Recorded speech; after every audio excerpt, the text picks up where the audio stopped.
শুভ দীপাবলি সকলকে। পুজোর সময়, কালী পুজোর সময় একটি সিনেমা রিলিজ করেছে, সিনেমাটির নাম থামা। সবাই পুজোতে ব্যস্ত, কালী পুজোতে ব্যস্ত, আমি বেশি সময় নেব না, চটজলদি একটা ছোট রিভিউ দিয়ে দিই। থামা সিনেমাটি কেমন লাগলো, সিনেমাটির পজিটিভ এবং নেগেটিভ দিক, কারা পারফরমেন্স করেছে, ডিরেক্টর কিভাবে আর কি এটাকে কোন জনারে রেখেছে, সেই সব নিয়ে কথা বলবো। তো তার আগে, hello everyone, welcome to my channel Ujjwal Cinemas. তো আজকে আমি কথা বলছি সাম্প্রতিক নয়, আজই মুক্তি পাওয়া, এই 21শে অক্টোবর দীপাবলির সময় মুক্তি পাওয়া একটি সিনেমা থামা নিয়ে। থামা সিনেমাতে কিন্তু মানে আয়ুষ্মান খুরানার কিন্তু কামব্যাক বলা যেতে পারে। এটা আয়ুষ্মান খুরানার একটা নতুন একটা অন্য জনারের একটা তার কাজ। আয়ুষ্মান খুরানা দুর্দান্ত পারফরমেন্স করেছে এই সিনেমাতে কিন্তু। আয়ুষ্মান খুরানা, রশ্মিকা মন্দানা, পরেশ রাওয়াল, নওয়াজুল সিদ্দিকী এরা মুখ্য ভূমিকায় ছিলেন। তো তাবর তাবর পারফর্মাররা ভাই, তারা এই সিনেমাতে আছে। প্লাস ম্যাডকের ফিল্ম, যে ম্যাডক আগে স্ত্রী, স্ত্রী টু, মুঞ্জা ভেড়িয়া এইসব সিনেমাগুলো বানিয়েছে। সো এই থামা সিনেমাটি আগের সিনেমার মতো কি কতখানি হলো, সেই প্রসঙ্গে কথা বলার আগে আমি বলবো এই সিনেমাটির সময়সীমা প্রায় 2.5 ঘন্টা। সিনেমাটির বাজেট বা মেকিং যে বাজেটটা সিনেমাটি, সেটা আগের সিনেমা স্ত্রী, স্ত্রী টু, মুঞ্জা ভেড়িয়া সবগুলোর থেকে অনেক বেশি। মানে সিনেমাটির বাজেট, মেকিং বাজেট প্রায় 145 কোটি, যা আগের সিনেমাগুলোর তুলনায় এটা আর একটু বেশি।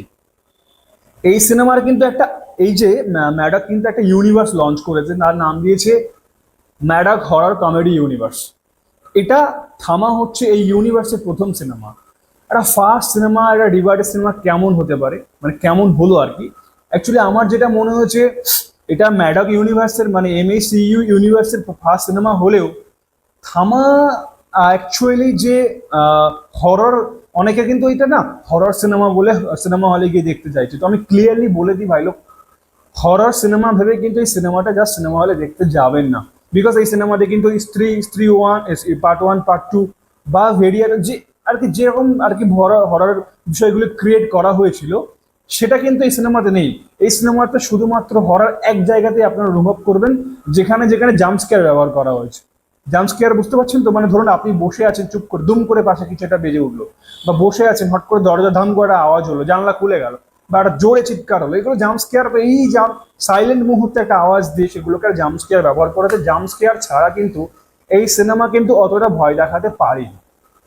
এই সিনেমা যেমন নতুন ইউনিভার্সিটি প্রথম সিনেমা, এই সিনেমাতেও কিন্তু যে বিষয়টা বা প্লটটা, সেটাও কিন্তু দুটো একটা ইউনিভার্স কেন্দ্রিক। একটা হচ্ছে মানুষ বনাম বেতাল। আরেকটা জিনিস বলে নিই, এই সিনেমার ট্রেলার দেখে সবাই আমরা ভ্যাম্পায়ার ভ্যাম্পায়ার করে গেছি।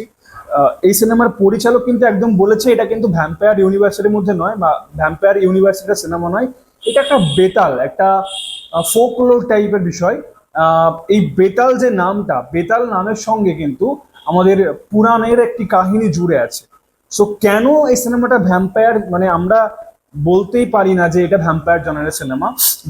পরিচালক পরিষ্কার বলে দিয়েছে এটা ভ্যাম্পায়ার জনারের সিনেমা নয়, এটা বেতাল, একটা ফোকলোর জনারের সিনেমা, বহু পুরানো কাহিনী এটা।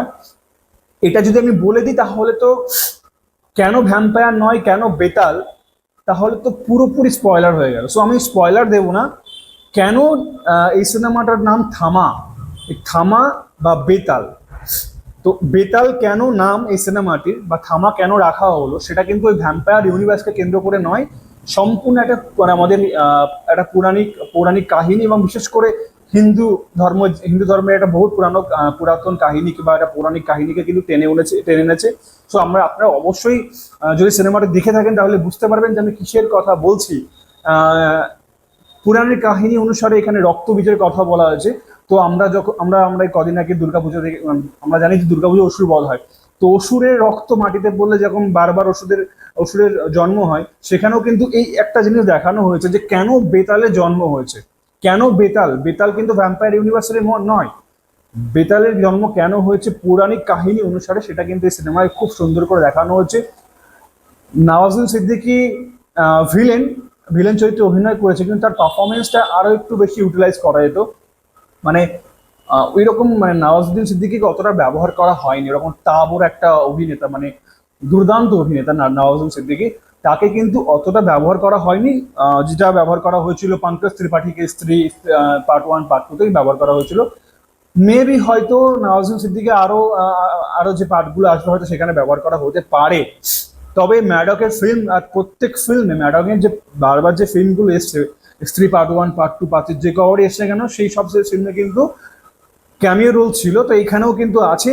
ট্রেলার দেখে অতটা গেস করা যায়নি, কিন্তু সিনেমায় কিন্তু ভেরিয়াকে ইনক্লুড করেছে। ভেরিয়া মানে বুঝতে পারছো তাকে ইনক্লুড করেছে, আরেকজনের ক্যামিও রোল অভিষেক ব্যানার্জিকে ইনক্লুড করেছে।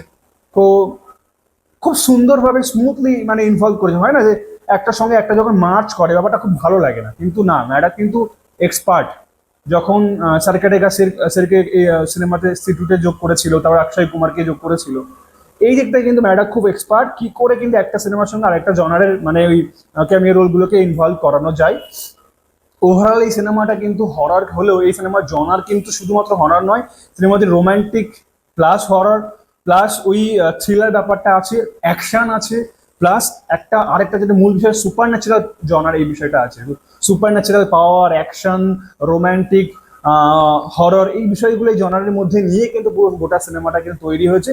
হ্যাঁ, তবে আগের যে পার্ট 3 পার্ট 1 পার্ট 2 যেরকম একটা ইম্প্যাক্টফুল বা যেরকম এক মানে অডিয়েন্সকে যে ধরে রাখার বিষয়টা এখানে হয়েছে, কিন্তু অতখানি কিন্তু অডিয়েন্স ভয় পায়নি। কোথাও কোথাও একটু মনে হচ্ছে যে সিনগুলো একটু লেন্দি হয়ে গেছে, কোথাও কোথাও মনে হচ্ছে যে আরেকটু কম্প্যাক্ট হলে ভালো হতো। 2.5 ঘন্টার সিনেমা, বোর লাগেনি, বাট আর একটু কম্প্যাক্ট হলে ভালো হতো।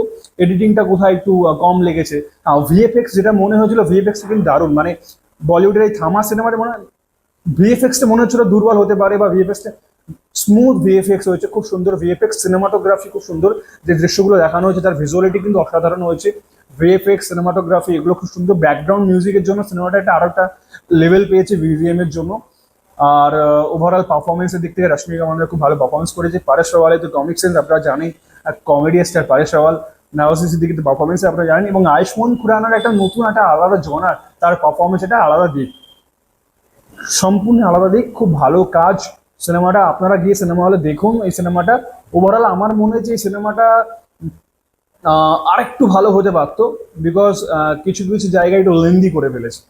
রিডিংটা একটু ভালো হতে পারতো, ওই একটু কম্প্যাক্ট হতে পারতো। ভালোই 2.5 ঘন্টা হয়েছে, একটু কম্প্যাক্ট হতে পারতো, কিন্তু সিনেমাটা যে জনার তৈরি করেছে হরর, সেই জিনিসটা কিন্তু কোথাও একটা নেই। সেই জন্য আমার এই সিনেমাটা দেখতে গেলে পারফরমেন্স ছাড়া কিন্তু খুব বেশি আরো কিছু ভালো লাগেনি। সো আমার এই ভিডিওটি ভালো লাগলে একটি লাইক করবেন, এবং মানে থামা যারা ভাবছে, আপনার পরিবারের সদস্যরা বা বন্ধু বা বান্ধব যারা ভাবছে এই পুজোর মধ্যে থামা দেখতে যাবে, বা একটা কনফিউশনে আছে যাবো কি যাবো না, হ্যাঁ তাদের কাছে ভিডিওটি অবশ্যই শেয়ার করুন, যাতে তারা এই হরর সিনেমা ওই এক্সপেকটেশনটা না রেখে যায় যে শুধুমাত্র ভূতের সিনেমা দেখতে যাবো বা ভয় পাবো, এটা নয়।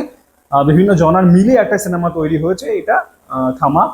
তো তাদের কাছে অবশ্যই শেয়ার করুন, তারা একটু জেনে যাক সিনেমা দেখতে, তাহলে ভালো হবে, এক্সপেকটেশনটা ভাঙবে না। সো এতটুকুই অবশ্যই শেয়ার করবেন, এবং আরেকটা বললাম যে লাইক করবেন, এবং এই সিনেমা ওরিয়েন্টেড এরকম আরো আপডেট বা নতুন নতুন ভিডিও সিনেমার রিভিউ পেতে আমার চ্যানেল উজ্জ্বল সিনেমাসকে অবশ্যই সাবস্ক্রাইব করবেন। আমি আগেও বলেছি যে সাবস্ক্রাইব করতে টাকা লাগে না, তাই সাবস্ক্রাইবটা অবশ্যই করে দিন, এবং উজ্জ্বল সিনেমাসের পাশে থাকুন। দেখা হচ্ছে নেক্সট ভিডিওতে, নেক্সট সিনেমা রিভিউতে। সো টাটা, পুজো ভালো কাটান, বাই।